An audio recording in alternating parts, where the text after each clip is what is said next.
اور فرشتے آج بھی آسمان پر ہیں، وہ گواہی دیتے ہیں، اور خدا کا کلام آج بھی زمین پر وہ گواہی دیتا ہے کہ یسوع مسیح زندہ تھا اور اب دو بعد وہ زندہ رہے گا۔ کسی سے بھی پوچھ لیں، یسوع مسیح زندہ ہے۔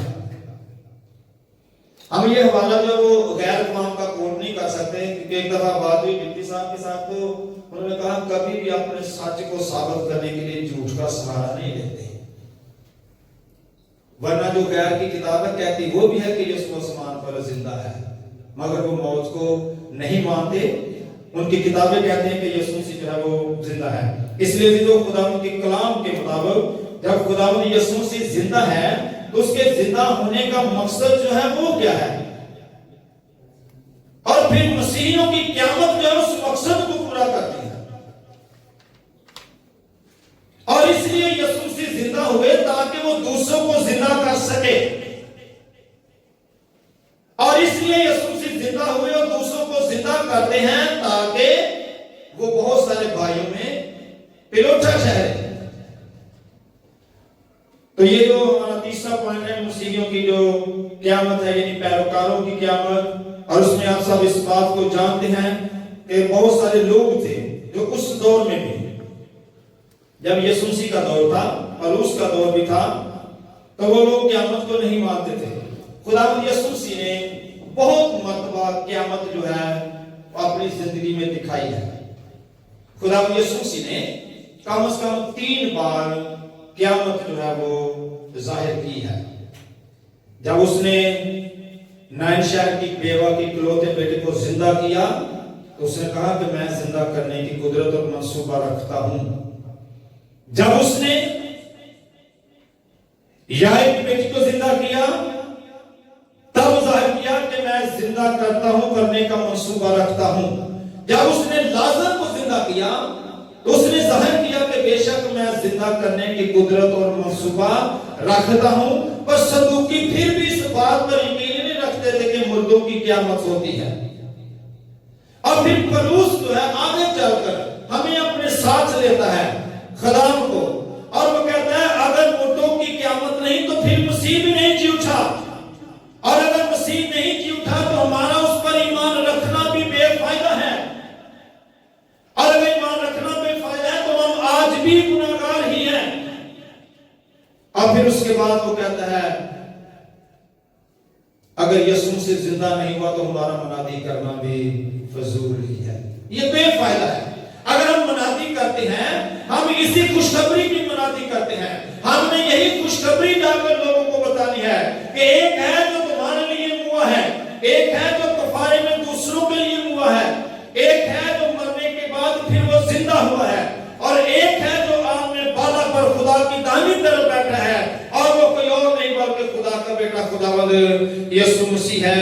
اس لیے عزیزو مسیحیوں کو جو قیامت ہے یہ آپ کو پہلا کرنتھیوں کے 15ویں باب میں ملے گا، یہ جو مسیحی اور مسیحیوں کی قیامت ہے۔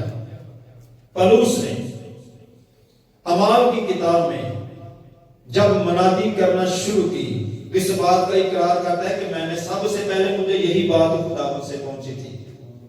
کرنتھیوں خط میں کہتا ہے مجھے سب سے پہلے یہی بات جو ہے وہ خداوند سے پہنچی کہ مسیح کتاب مقدس کے مطابق جی اٹھا ہے، اور پھر وہ بھی دلیل دیتا ہے داؤد کی اور کہتا ہے کیا وہ داؤد کے حق میں تھا؟ داؤد اپنے باپ دادا کے ساتھ سو گیا اور اس کی جو لاش ہے وہ گلنے سننے کی نوبت تک پہنچی، مگر جو زندہ کیا گیا۔ اگر آپ اس بات کو پڑھنا چاہتے ہیں تو میرے خیال میں آپ اس حوالے کو پڑھ سکتے ہیں، پہلا کرنتھیوں خط اس کا 15واں باب، وہاں پر ہے یا کسی جگہ پر ہوگا،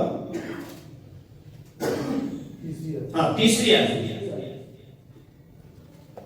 چنانچہ میں نے سب سے پہلے تم کو وہی بات پہنچا دی جو مجھے پہنچی تھی کہ مسیح کتاب مقدس کے مطابق ہمارے گناہوں کے لیے ہوا اور دفن ہوا اور تیسرے دن کتاب مقدس کے مطابق جی اٹھا۔ اور پھر آگے وہ بتاتا ہے کہ کس طرح سے یہ بات جو ہے مجھ تک پہنچی تھی۔ سب سے وہ چھوٹا اپنے آپ کو بیان کرتا ہے، لیکن اعمال کی کتاب اس کے 13ویں باب میں پولس اس بات کو واضح طور پر وہ کہتا ہے کہ جو بات مجھے پہنچی تھی، اس نے کہا یہ کتاب مقدس میں کہاں لکھا ہوا تھا؟ مجھے پہنچی کہ کتاب مقدس کے مطابق جی اٹھا ہے، تو کتاب مقدس میں کہاں لکھا ہوا تھا؟ تو وہ کہتا ہے کہ زبور 16 میں پھر اسے مظلوم کر کے داؤد کو ان کا بادشاہ بنایا گیا۔ اور ان باتوں کو وہ واضح طور پر آگے پھر بیان کرتا ہے۔ یہ پلوس کا بیان تھا جو وہ اسرائیلیوں کے سامنے کہتا ہے، اور پھر میں اس کی 33ویں آیت سے شروع کرتا ہوں۔ تو لکھا ہوا ہے کہ خدا نے یسوع کو جلا کر ہماری اولاد کے لیے اسی وعدہ کو پورا کیا، چنانچہ دوسرے مزمور میں لکھا ہے کہ تو میرا بیٹا ہے، آج تو مجھ سے پیدا ہوا، اور اس کے اس طرح مردوں میں سے جلانے کی بابت کہ پھر کبھی نہ مرے، اس نے یوں کہا کہ میں داؤد کی پاک اور سچی نیند تے تمہیں دوں گا۔ چنانچہ وہ ایک اور مزمور میں بھی کہتا ہے تو اپنے مقدس کے سڑنے کی نوبت پہنچنے نہ دے گا، کیونکہ داؤد تو اپنے وقت میں خدا کی مرضی کا تابعدار رہ کر سو گیا اور اپنے باپ دادا سے جا ملا، اور اس کے سڑنے کی نوبت پہنچی، مگر جس کو خدا نے جلایا اس کے سڑنے کی نوبت نہیں پہنچی۔ بس ہے بھائیو، تمہیں معلوم ہو کہ اسی کے وسیلہ سے تم کو گناہوں کی معافی کی خبر دی جاتی ہے۔ اس لیے ہم لوگوں کو گناہوں کی معافی کی خبر دیتے ہیں۔ ہمارے منادی کرنے کی بنیاد جو ہے وہ یہی ہے کہ خداوند یسوع مسیح زندہ ہے، وہ جی اٹھا ہے، اور کوئی اور جلایا نہیں گیا بلکہ خداوند یسوع مسیح جو ہے وہ زندہ کیے گئے تھے۔ آخری بات کی طرف ہم بڑھتے ہیں کہ خداوند یسوع مسیح کے لیے جب وہ زندہ ہوئے، نفسانی قیامت کے ساتھ ہیں، اور دوسرے لوگوں کو بھی وہ زندہ کرے گا۔ اس کی عظمت اور مقام جو ہے وہ کیا ہے؟ کیونکہ میں تو اس کی تلاش میں ہوں گا، جیسے میں نے شروع میں بتایا، اس کی تلاش میں ہوں گا جو مجھے یسوع سے بہتر ملے۔ تو آسمان پر آپ مقام کس کا دیکھیں گے؟ اگر کسی اور کا اس سے بڑھ کر مقام ملے ہم اس کے ہو سکتے ہیں، اگر کسی اور کا نہیں یسوع کا ہے پھر ہم اسی کے رہیں گے۔ لوگوں کو بھی ہم یہی جو بات ہے وہ سکھائیں گے۔ تو سب سے پہلی اور خاص جو بات ہے کہ خدا یسوع مسیح کے لیے مقام کون کون سا ہے؟ ہماری منادی کی جو بنیاد ہے وہ کیا ہے؟ وہ ہے خدا یسوع مسیح کا زندہ ہونا، اور پھر اس کی عظمت ہے، وہ سب چیزوں کا منبع اور قیام دینے والا ہے۔ چوتھا والا جات ہے، اس کو آپ جانتے بھی ہیں، پڑھ سکتے ہیں، یعنی یوحنا کی انجیل اس کا پہلا باب 30 آیت، عبرانیوں پہلا باب 30 آیت، اور کلوسیوں کا خط پہلا باب اور اس کی 16ویں جو آیت ہے اس کے مطابق وہ چیزوں کا قیام دینے والا، یعنی ان کو قائم کرنے والا اور منبع بھی ہے۔ چیز کو بنائے گا اور ان کو قائم بھی رکھے گا، کیونکہ وہ قدرت کے کلام سے سب چیزوں کو سنبھالتا ہے۔ اب ان کو بنائے گا بھی، کیا لکھا ہے کہ سب چیزیں اسی کے وسیلہ سے پیدا ہوئی، ان کو بنائے گا بھی اور قائم بھی رکھے گا۔ اس لیے وہ چیزوں کا قیام کرنے والا منبع بھی ہے، اور پھر اس کا مقام کہ وہ کلیسیا کا سر بھی ہے، اور پھر اس کے بعد اس کا مقام کیا ہے کہ وہ خدا کی داہنی طرف ہے۔ اور اس طرح سے عزیزو، اگر مخلوقات کے حساب سے دیکھیں تو یسوع مسیح کی عظمت جو ہے اس کے لیے جو کچھ کیا گیا ہے، جو کچھ خدا یسوع مسیح نے کیا ہے، جیسے میں نے 3 حوالے دیے ہیں، ان کی مد میں جب آپ غور کرتے ہیں تو خدا یسوع مسیح جو ہے وہ خالق بھی ہے۔ خدا یسوع مسیح جو ہے وہ مخلوق کو جب تیار کرتا ہے، یعنی خالق ہوتے ہوئے، تو کل عالم کا وہ خالق بنتا ہے۔ یہ اس کی عظمت ہے کہ یسوع مسیح کل عالم کا کیا ہے؟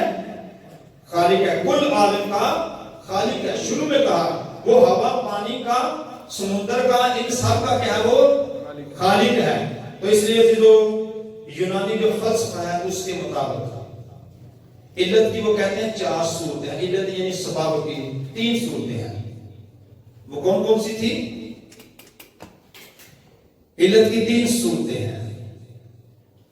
ایک صورت کون سی ہے؟ ہاں جی، ابتدائی صورت ہے۔ دوسری علت معمل ہے، اس کے لیے کون سا لفظ ہے؟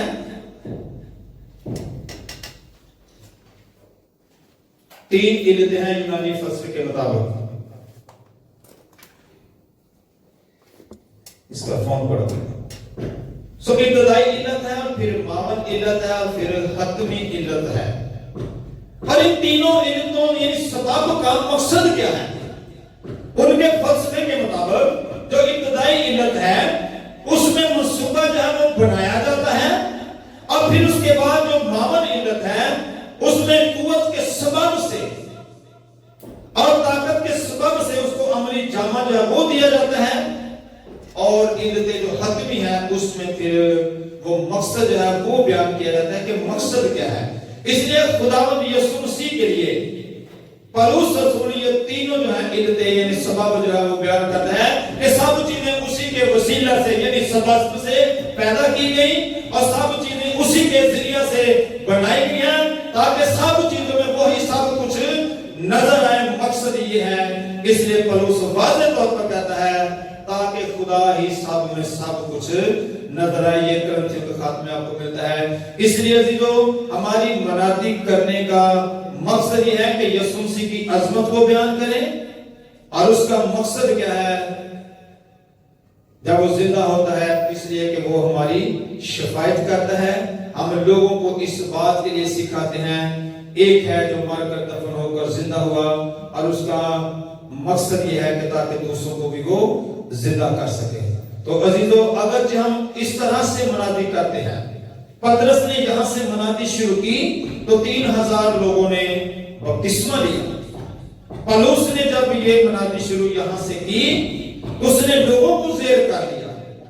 اگر ہم بھی اپنی منادی کی بنیاد یسوع مسیح کے زندہ ہونے کو بناتے ہیں اور دلائل کے ساتھ ہم اس کو پیش کرتے ہیں اور مقاصد کے ساتھ ہم اس کو لوگوں تک لے کر جاتے ہیں، تو پھر ضرور ہم بتاتے ہیں مقاصد میں کہ وہی یسوع ہے جو تمہاری خاطر ہوا تاکہ تمہیں گناہوں کی معافی حاصل ہو.